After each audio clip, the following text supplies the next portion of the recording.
Back to the action at the Big Dome, and dito si Sanitos, one of the pillars of the Alaska Aces. Medyo nahirapan siya sa huling laro nila kontra sa Barangay Ginebra, Dr. Jim. Yeah, like I said, kasi may konting injury. At the same time, malalaki rin kasi yung mga players doon. Sila Slaughter, si Aguilar, si Mamaril, you know, J.R. Reyes.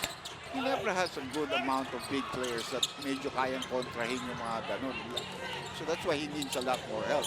And Eric Menk is being used a lot more. No?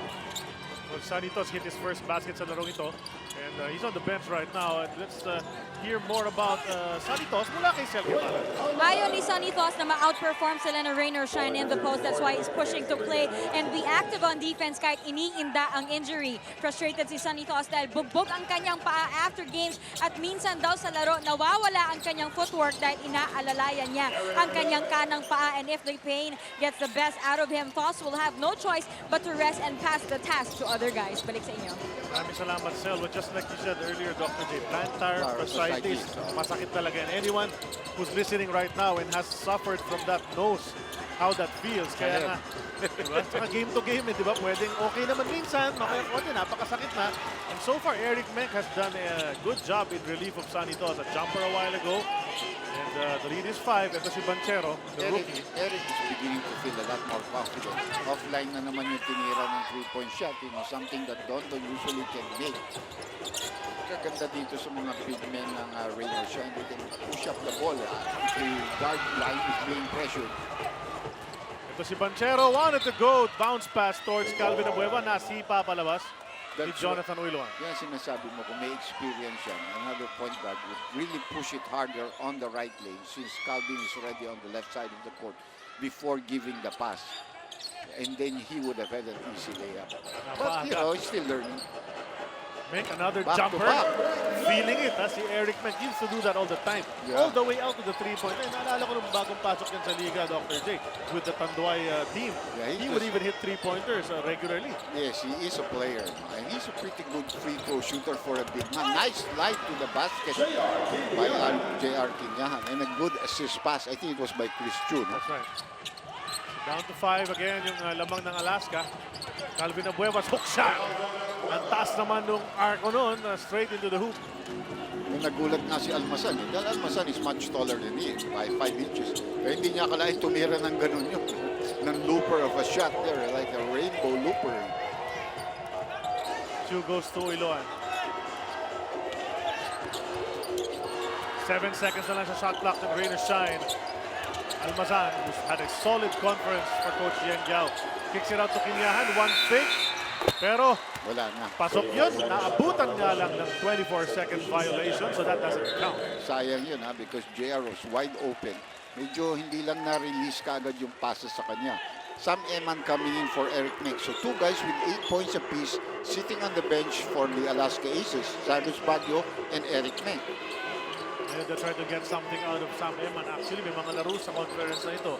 Ang maganda, ang laro ni Sam Eman has been able to fill the role in the middle. Had a couple of games kung saan siya nakascore ng marami-rami. Gets rebounds. And look at him on the floor. The big men, Almazan and Sam Eman, fighting for that loose ball.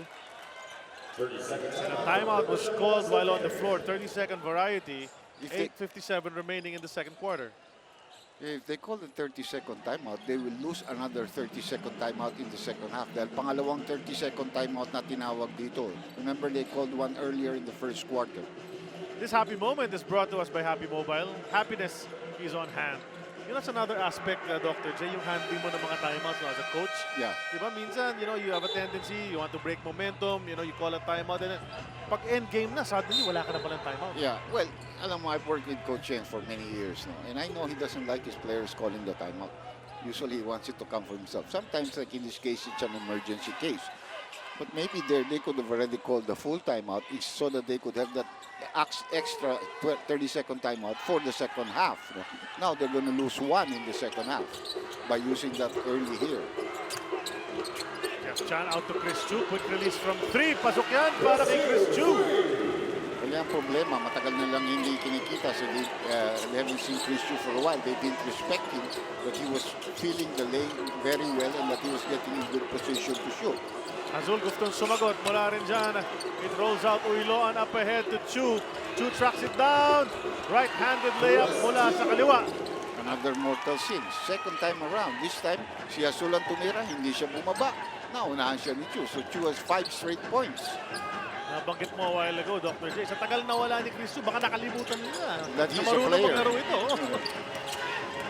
At the baseline, Sam Eman finds himself trapped. Goes out to Calvin Abueva with 5 on the shot clock. Abueva is trapped himself and throws the ball away.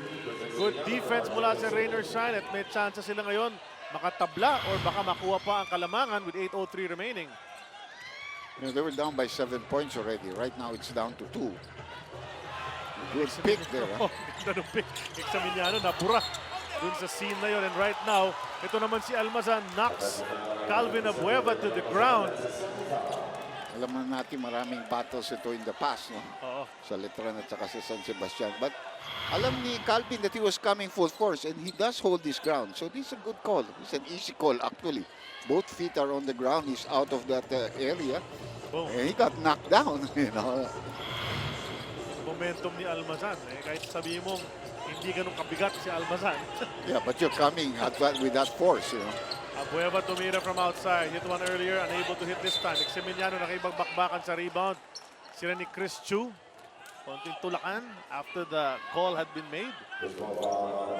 These are two feisty guards gonna go at it. Examiniano and Chris Chu. Very physical yung dalawang yan. Exactly. Puntahan natin si Sel Guevara.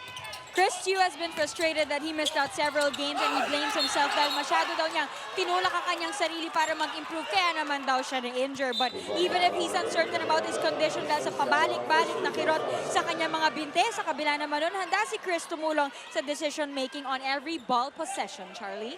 Maraming salamat, Selwell. In this ball game so far, 5 points para kay Chris Chu. A great assist to J.R. Kenyan rolling to the basket. So he's already contributed much here in the second quarter. Definitely. Yan ang, when Coach Yang mentioned that it's like a mirror team that they're playing, the mirror team is that they play almost the same exactly in the sense that they use a lot of their players. No? Marami silang ginagamit. So talagang yung bench nakakapag-contribute. Ito, napilitan tumawag naman ng timeout. Trapped in the corner. So we'll take a break. Magbabalik kami.